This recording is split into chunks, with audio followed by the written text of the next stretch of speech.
Backlog को clear कर सके। नतीजा ये कि यदि हम केवल सेंट्रल सेक्रेटेरिएट सर्विसेज को ही देखें, CSS को, तो 160% वृद्धि हुई है यूपीए कार्यकाल की तुलना में प्रमोशंस की संख्या में गत 9 वर्षों के आपके नेतृत्व में। साथ ही साथ प्रधानमंत्री जी, आपने समाज में ये जागरूकता भी पैदा की कि रोजगार का अर्थ सिर्फ और सिर्फ सरकारी नौकरी ही नहीं। आपने स्टार्टअप पॉलिसी लाई, देखते ही देखते 350-400 से बढ़कर के स्टार्टअप्स की संख्या 1.25 लाख हो गई। आपने अंतरिक्ष जैसे सेक्टर्स को खोल दिया, रातों रात स्पेस स्टार्टअप्स की संख्या 4 से बढ़कर के 150 हो गई, और चंद्रयान की सफलता के बाद नौजवानों का रुझान और भी बढ़ गया। आपने बेरोजगारों के लिए मुद्रा योजना लाई, 60-65% से अधिक लाभार्थी उसकी महिलाएं हैं। आपने रेडी वालों के लिए प्रधानमंत्री स्वनिधि योजना लाई, लगभग 50 लाख स्ट्रीट वेंडर्स ग्रुप्स को उसका लाभ पहुंचा है। प्रधानमंत्री जी, समाज का कोई ऐसा वर्ग नहीं जिसकी रोजगार की चिंता आपने ना की हो। अभी हाल ही में आपने प्रधानमंत्री विश्वकर्मा योजना का प्रारंभ किया, और आजादी के बाद शायद पहली बार किसी सरकार या किसी प्रधानमंत्री ने समाज के उस वर्ग की चिंता की जो सदियों से पीढ़ी दर पीढ़ी अपने हाथों की कला, अपनी उंगलियों के हुनर से अपनी जीविका कमाते थे, समाज की सेवा भी करते थे, और साथ ही साथ भारत की प्राचीन सभ्यता और हिंदुस्तान की अजीम तहजीब और विरासत को जिंदा रखे हुए थे। प्रधानमंत्री जी, आपने जहां हर वर्ग के कर्मियों को सशक्त किया, वहां साथ ही साथ समाज में उन्हें आदर सम्मान भी दिया। हमने देखा, चाहे भारत मंडपम हो, चाहे नया संसद भवन हो, आप स्वयं कर्मियों के बीच में जाकर के उनकी सुख सुविधा की सूचना लेते रहे हैं।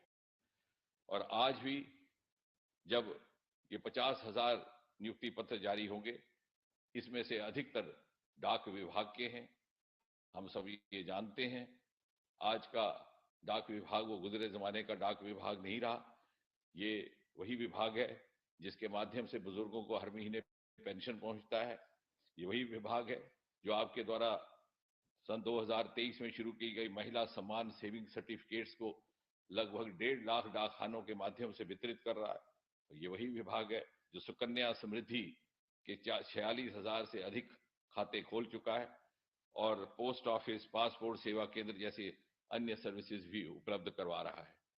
बहुत लंबी बात ना करते हुए, हमें विश्वास है जिस भरोसे के साथ आप इन नवयुवकों को ये नियुक्ति पत्र सौंपेंगे, ठीक उसी भरोसे के साथ ये आने वाले 25 वर्षों में आपके सपनों के वरिष्ठ भारत के निर्माण में अपना जीवन समर्पित करेंगे।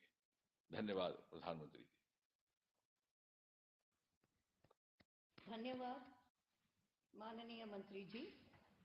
रोजगार मेले की आज की कड़ी, जहां एक और युवाओं के बढ़ते सामर्थ्य का संदेश लेकर आई है, वहीं दूसरी ओर युवा सामर्थ्य से सिद्ध होते विकसित भारत के विराट संकल्प का संदेश भी लेकर आई है। अमृतकाल के इसी संदेश को सब तक पहुंचाती प्रस्तुत है एक लघु फिल्म।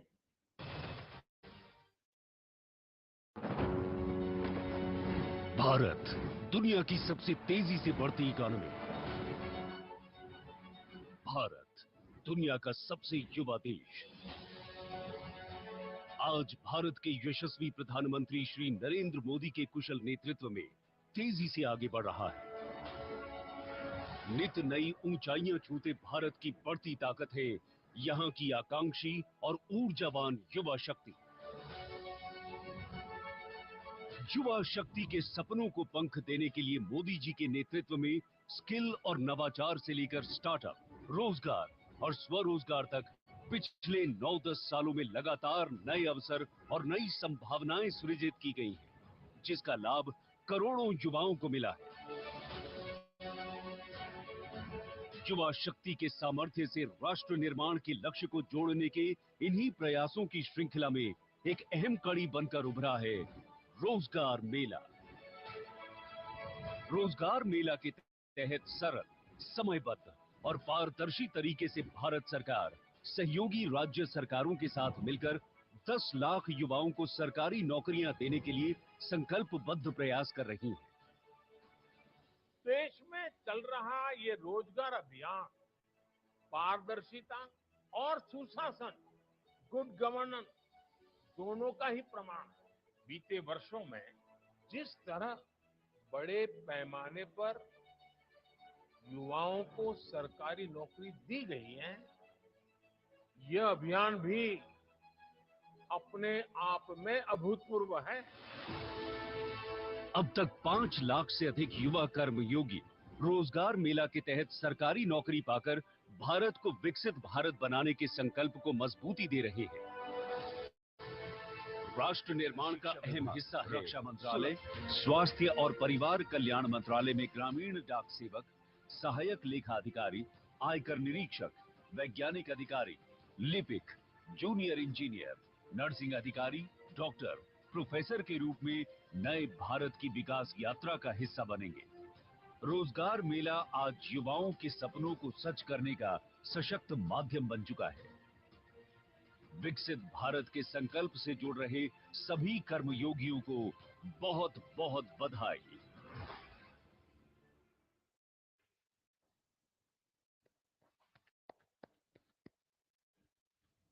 अब मैं आदरणीय प्रधानमंत्री जी से प्रार्थना करती हूं कि वे रिमोट का बटन दबाकर नियुक्ति पत्रों के वितरण के इस राष्ट्रव्यापी अभियान का शुभारंभ करें।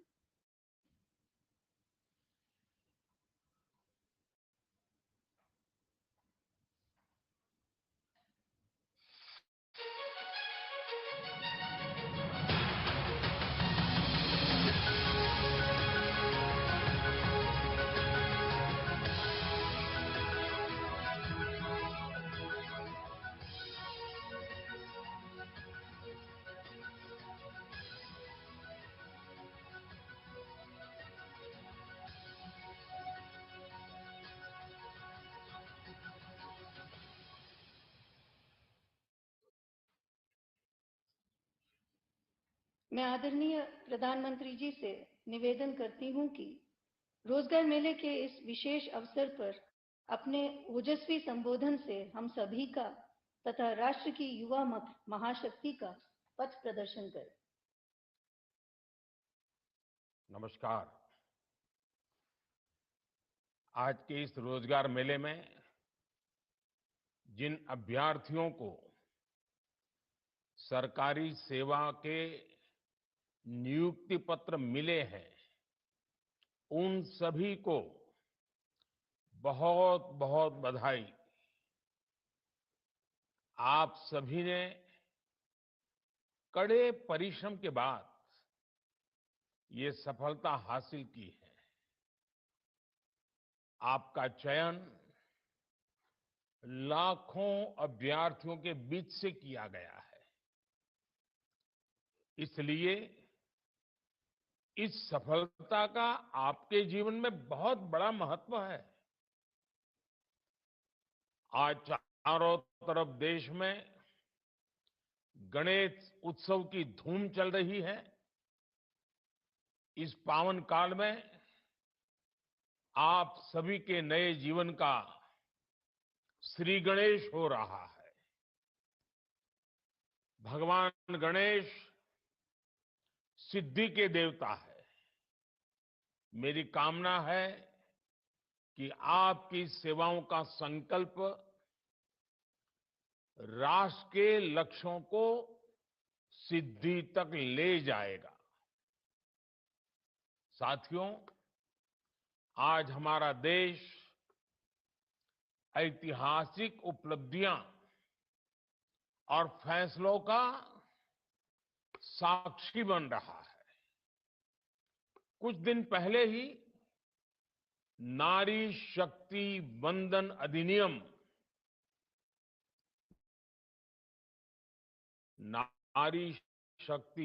अधिनियम के रूप में देश की आधी आबादी को बहुत बड़ी ताकत मिली है।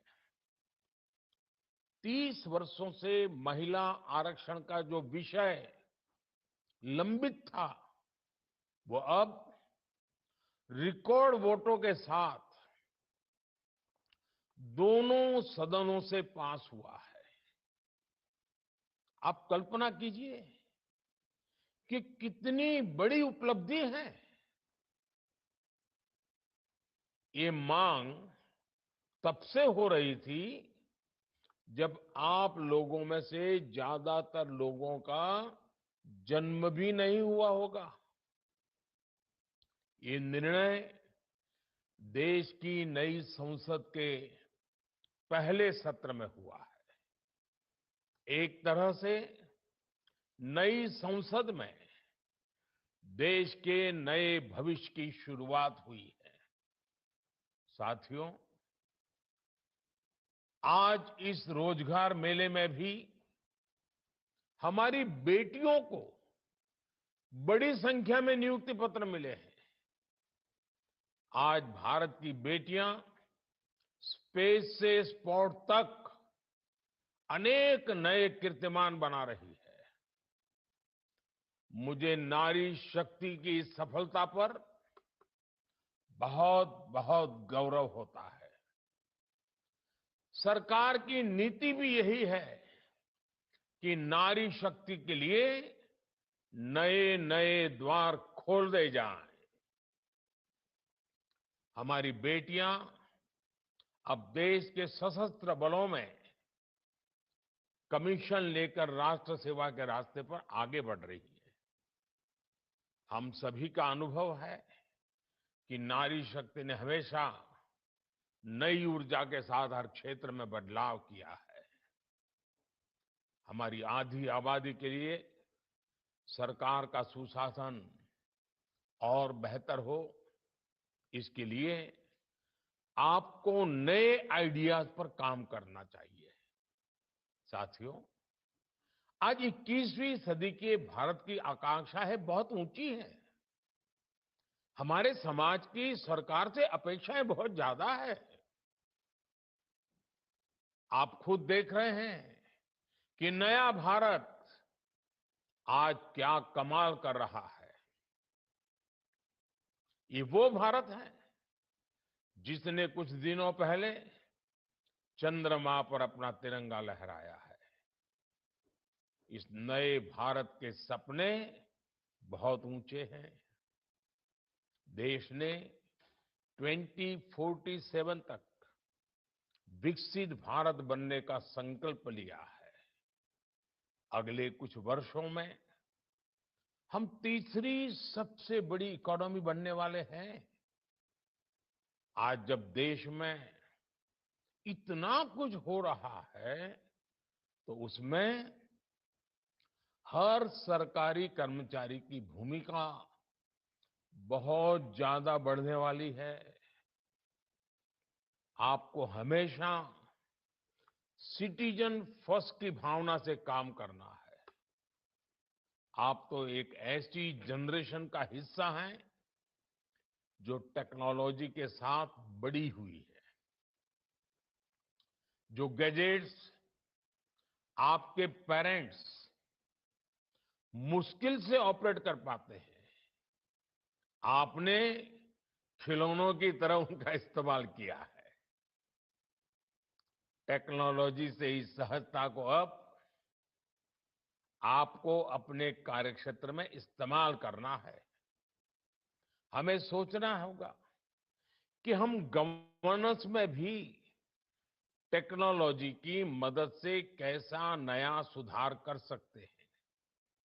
आपको देखना होगा कि अपने अपने क्षेत्रों में आप कैसे टेक्नोलॉजी के जरिए एफिशिएंसी को। साथियों, टेक्नोलॉजिकल ट्रांसफॉर्मेशन से गवर्नेंस कैसे आसान होती है, आपने बीते 9 सालों में देखा है। पहले रेल की टिकट लेने के लिए बुकिंग काउंटर्स पर लाइन लगती थी। टेक्नोलॉजी ने ये मुश्किल आसान कर दी। आधार कार्ड, डिजिटल लॉकर और ई केवाईसी ने डॉक्यूमेंटेशन की कॉम्प्लेक्सिटी खत्म कर दी। गैस सिलेंडर की बुकिंग से लेकर इलेक्ट्रिसिटी बिल के पेमेंट तक अब सब ऐप पर होने लगा है। डीबीटी के जरिए सरकारी योजनाओं का पैसा सीधे लोगों के अकाउंट में पहुंच रहा है। डीजी यात्रा से हमारा आना जाना आसान हुआ है। यानी टेक्नोलॉजी से करप्शन घटा है, क्रेडिबिलिटी बढ़ी है, कॉम्प्लेक्सिटी घटी है, कंफर्ट बढ़ा है। आपको इस दिशा में और ज्यादा से ज्यादा काम करना है। गरीबों की हर जरूरत, सरकार का हर काम टेक्नोलॉजी के जरिए कैसे और आसान होगा, आपको इस काम के लिए नए नए तरीके ढूंढने हैं, इनोवेटिव तरीके ढूंढने हैं और उसे आगे भी बढ़ाना होगा। साथियों, पिछले 9 वर्षों में हमारी पॉलिसीज ने बड़े से बड़ा लक्ष्य हासिल करने का रास्ता तैयार किया है। हमारी नीतियां नए mindset, constant monitoring, mission mode implementation और मास पार्टिसिपेशन पर आधारित है। 9 वर्षों में सरकार ने मिशन मोड पर नीतियों को लागू किया है। चाहे स्वच्छ भारत हो या जल जीवन मिशन, इन सभी योजनाओं में 100% सैचुरेशन के लक्ष्य पर काम किया जा रहा है। सरकार के हर स्तर पर स्कीम्स की मॉनिटरिंग हो रही है। खुद मैं भी प्रगति प्लेटफॉर्म के द्वारा प्रोजेक्ट्स की प्रोग्रेस पर नजर रखता हूं। इन प्रयासों के बीच केंद्र सरकार की योजनाओं को जमीन पर उतारने की सबसे बड़ी जिम्मेदारी आप सभी नवनियुक्त सरकारी कर्मचारियों पर है। जब आप जैसे लाखों युवा सरकारी सेवाओं से जुड़ते हैं, तो नीतियों को लागू करने की स्पीड और स्केल भी बढ़ जाता है। इससे सरकार के बाहर भी रोजगार के अवसर तैयार होते हैं। साथ साथ कामकाज की नई व्यवस्था भी बनती है। साथियों, वैश्विक अर्थव्यवस्थाओं में मुश्किलों के बीच आज भारत की जीडीपी तेजी से बढ़ रही है। हमारे प्रोडक्शन और एक्सपोर्ट दोनों में बड़ी वृद्धि हुई है। देश आज अपने आधुनिक इंफ्रास्ट्रक्चर पर जितना निवेश कर रहा है, वो पहले कभी नहीं किया गया। आज देश में नए नए सेक्टर्स का विस्तार हो रहा है। आज renewable energy, organic farming, defence और पर्यटन समेत कई सेक्टरों में अभूतपूर्व तेजी दिख रही है। मोबाइल फोन से एयरक्राफ्ट कैरियर तक, कोरोना वैक्सीन से फाइटर जेट्स तक, भारत के आत्मनिर्भर अभियान की ताकत सबके सामने है। ऐसा माना जा रहा है कि 2025 तक अकेले भारत की स्पेस इकोनॉमी ही 60,000 करोड़ से बड़ी हो जाएगी। यानी आज देश के युवाओं के लिए लगातार नए नए अवसर बन रहे हैं, रोजगार की नई संभावनाएं बन रही है। साथियों, आजादी के अमृत काल में अगले 25 साल जितने अहम है उतना ही आपका अगले 25 साल का कैरियर अहम है। आपको टीम वर्क को सर्वोच्च प्राथमिकता देनी है। आपने देखा है इसी महीने इस देश में G20 बैठकों का सफल आयोजन पूरा हुआ है। दिल्ली समेत देश के 60 शहरों में 200 से ज्यादा बैठकें आयोजित की गई। इस दौरान विदेशी मेहमानों ने हमारे देश की विविधता के रंग देखे। G20 हमारी परंपरा, संकल्प और आतिथ्य भावना का आयोजन बना। G20 समिट की सफलता भी पब्लिक और प्राइवेट सेक्टर के अलग अलग विभागों की सफलता है। सभी ने इस आयोजन के लिए एक टीम के रूप में काम किया। मुझे खुशी है कि आज आप भी सरकारी कर्मचारियों की टीम इंडिया का हिस्सा बनने जा रहे हैं। साथियों, आप सभी को देश की विकास यात्रा में सरकार के साथ सीधे जुड़कर काम करने का अवसर मिला है। मेरा आपसे आग्रह है कि यात्रा में आप सीखते रहने की अपनी आदत को बनाए रखिए। Online learning portal iGOT Karmayogi के द्वारा आप अपनी पसंद के कोर्सेज से जुड़ सकते हैं। मैं चाहता हूं कि आप सभी इस सुविधा का लाभ उठाएं। एक बार फिर मैं आप सबको बहुत बहुत बधाई देता हूं। भारत के संकल्प को सिद्धि तक लाने के लिए आप सभी को मेरी ढेर सारी शुभकामनाएं। आपके परिवारजनों को भी अनेक अनेक शुभकामनाएं, बहुत बहुत बधाई है। आप स्वयं भी प्रगति करें और आप इन 25 साल जो आपके भी हैं और देश के भी हैं, ऐसा रेयर कॉम्बिनेशन बहुत कम मिलता है, आपको मिला है।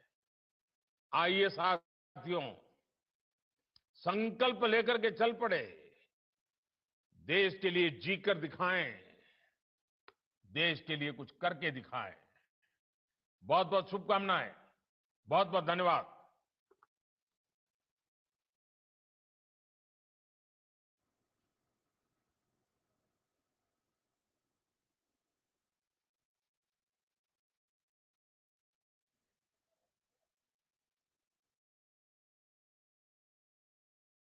We were at $500 billion in the year 2021. In the year 2023, the year just gone by, we grew from 675 to 776 billion. Prime Minister Modi has consistently been guiding us that we should bring out high quality products from India. It's not only about our exports, it's our consumers. Okay. I'm responsible to 140 crore Indians. But when we talk of self-reliance, we are not closing India's doors to international engagement. If you at all ask me, I think we are opening them wider. The people of India are smart and understand what's good for them. They don't want to be a Sri Lanka or a Pakistan. From a fragile 5 economy 10 years ago to the world's 5th largest economy. The mics are determined by the chair, and no mic goes off for anybody, but there's a time limit. It's an absolute travesty of the truth to suggest that the mics are switched off for the opposition members. They're switched off for ruling party member. If you have the Shiv Sena, where Uddhav Thackeray was suddenly chosen out of the blues, whereas Raj Thackeray seemed to be the natural heir. As they say, blood is thinner than water. He wanted his own son. It's important that political families, instead of treating their parties as fiefdoms, should start respecting actual activists who can do good for the country. With the Delhi Ordinance, how is it going to work? It'll be passed in the parliament. So it's going to pass in the Rajya Sabha. You're 100% certain about that. Whenever there was something my wife was very sure of, she would say 110%. Okay. So that's what I'll use today. 110%. 110%. Namaste, Jai Hind. Welcome to another edition of ANI Podcast with Smita Prakash. My guest today is a second-generation politician from the Bharatiya Janata Party.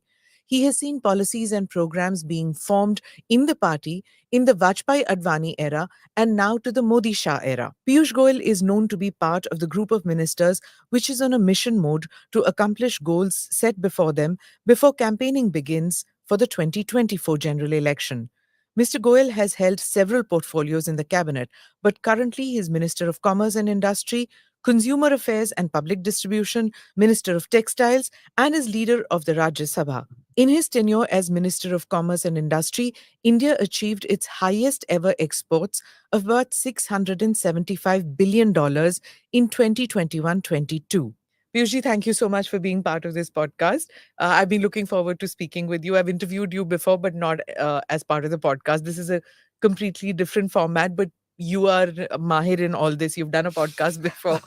So let's begin with, you have a zillion portfolios. So let me begin with commerce and industry first. What are the steps that your government is taking to boost exports? I want to know, because I've just read out in the introduction that the highest ever exports under your tenure, which we had, which is $675 billion, is 2021-22 is what I've heard. So tell me, how did you get here? What was your goal that was set before you? And what is the goal for the next year now? Thank you very much for giving me this opportunity, Smitaji. Truly a delight to engage with this new form of communication, which is taking the world by storm. And I had the opportunity to see some of your shows. They're really quite interesting, very engaging, very enjoyable. Thank you. Smitaji, exports are the strength of an economy. Particularly when you're producing high quality products, they help you reach out to newer markets, they help you on foreign exchange, they provide jobs to crores of your brothers and sisters. And Prime Minister Narendra Modi is very focused that if India has to become a developed nation, we will have to look at greater international engagements. On 6th of August 2021, in the middle of COVID, he addressed all the industry associations, captains of industry, all our export promotion councils, all the line ministries who are engaged with products, goods, and services which are exported. And he truly gave a very, very inspiring address. He brought the best out of each one of us and got the whole ecosystem in the true spirit of the whole of the government approach. Here he made it a whole of the nation approach and got the best coming out of all stakeholders related to the export sector. So we've tried to make ease of doing business so that more people can venture into newer areas. We focused on expanding existing markets, existing sectors, also looked at new sectors, new markets, virgin areas where we had not ventured before. We engaged 180 missions across the world, and all mission heads were given a KPI, a key performance indicator. For those who don't know, just to interrupt you, missions, you mean embassies, right? The embassies or high commissions. High commissions, right. And he got all of them engaged, saying that you will be assessed on your performance on trade, your performance on technology, your performance on tourism. Okay. And this became the collective energy of the whole ecosystem. And we were at $500 billion in the year 2021. You're right. We achieved 675 in the year 21-22, but I'll just correct you a little bit. In the year 22-23, the year just gone by, a very challenging year, very difficult year. Yeah.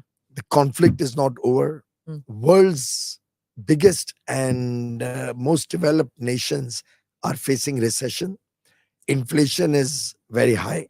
Despite that, last year we grew from 675 to 776 billion. Okay. So we've actually, if you see in rupees, we've grown from 38 lakh crores of exports 2 years ago We have grown to 62 lakh crores in 2 years. Okay. Now just imagine the jobs, the opportunities, what our startups, our young people are getting. Right.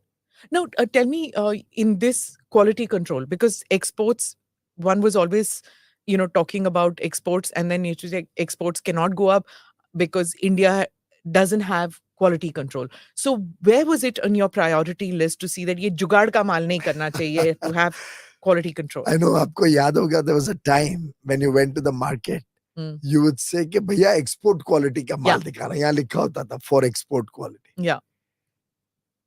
And मुझे याद है 2014-15 में, in the first year of government, Prime Minister Modi gave us a mantra, Z, zero effect, zero defect. And he has consistently maintained that India cannot afford to be left behind in the race for good quality. Just like you recognize Switzerland for a watch maybe or chocolates, or you recognize Japan for precision manufacturing or for zero defect manufacturing, or you recognize, let's say, the whiskies of United Kingdom, the Scotch whiskies or single malts. Every country has focused on creating a brand equity. Okay. And Prime Minister Modi has consistently been guiding us that we should bring out high quality products from India, which are of world standards, internationally accepted standards. We've been aggressively working on it for twin purposes. It's not only about our exports, it's our consumers. Okay. I'm responsible to 140 crore Indians for ensuring that they get a good deal, they get value for money, they get high quality products at affordable prices as Consumer Affairs Minister. So it's the Consumer Affairs Department, based on the demand for high quality products that our consumers have a right to, that is focusing on expanding quality standards. We now have a huge number of standards in goods and services, and we continue to have new standards coming out in the thousands. We have also introduced the concept of quality control orders more aggressively. Okay. There were quality control orders by around 2014. I think we had 110, 120 products which came under quality control. Now we have crossed 400, and the target is to go up to 1,500 products, which will have a strict quality control order. And all production in India or all goods sold in India, even if imported, will all have to meet those exacting quality standards so that the people of India get a fair deal and our whole mindset for quality becomes. How do you enforce that? The quality control orders are enforced at every point. So if any imports come in, they're enforced at the customs, at the borders. Within India, we do keep doing quality checks for goods being sold in the market. We pick up samples randomly from shops and get them quality tested. We also ensure that goods that are sold have the mark of BIS, the Bureau of Indian Standards. So Bureau of Indian Standards for all goods which are non-food products, and the FSSAI for all food-related products. These two organizations, we have now centered all the quality control aspects. Earlier, there were many different bodies. Agmark would do something for agricultural products. We've closed that. Okay. All Agmark products have gone to FSSAI. Yeah. Earlier, BIS used to do over 150 food products. Yeah. So market and stakeholders are all confused. We've now brought it down to only two, BIS and FSSAI. That way, we've wound up all the other organizations. We've reduced the burden on our business persons, made it easier to do business. And we are also been able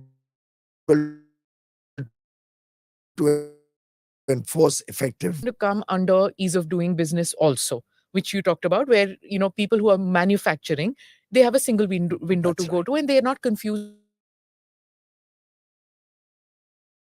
From 142 in 2014 to 63rd. You were talking about these regulatory mechanisms that came into force. How do international standards organizations judge that, okay, this is what it means, ease of doing business? Well, there used to be a very established World Bank ranking methodology. And this methodology was more stakeholder feedback related. So they would come, they would assess the processes and government systems to engage with businesses.